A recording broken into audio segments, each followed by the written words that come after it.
Nichukue nafasi hii kumpongeza sana Rais wa Jamhuri ya Muungano wa Tanzania, Mheshimiwa Dr. Samia Suluhu Hassan. Kwanza tumpongeze kwa kutimiza miaka 4 ya uongozi wake, ambapo juzi ndio tarehe kamili alitimiza miaka 4.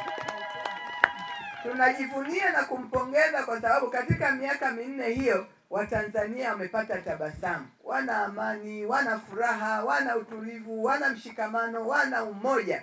Ukiona haya yanatokea si kwa sababu tumependa, kwa sababu kiongozi aliye juu anatuambia shikamaneni, anatuambia shirikianeni, anatuambia kaeni pamoja, sisi wote ni Watanzania, msitofautiane. Kwa hiyo mkiona hii utulivu tulionao ni kwa sababu aliye juu anatuunganisha na anatufanya tunakuwa na utulivu. Tumpe maua yake mengi.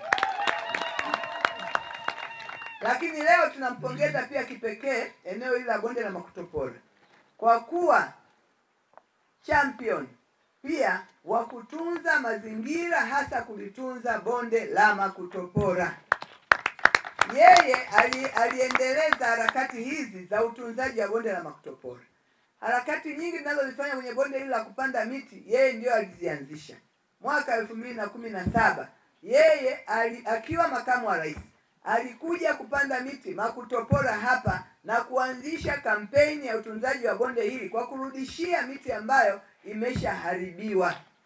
Mimi nakumbuka wakati huo nilikuwa mkuu wa wilaya na nilikuwa Same, nilikuja hapa Makutopora nikapanda naye miti. Kwa hiyo ukiona hizi juhudi ni mwendelezo wa kazi yake nzuri aliyoianzisha wakati huo mwaka 2017. Kwa hiyo tunampongeza. Hapa nilikuwa naangalia miti, japo tunasema miti ya asili, lakini kama naangalia miti naona tumepanda. Na kama tumepanda maana yake ni kazi nzuri aliyoianzisha. Huenda mingine hapa iko iliyopanda 17 tunaiona leo imeshakuwa.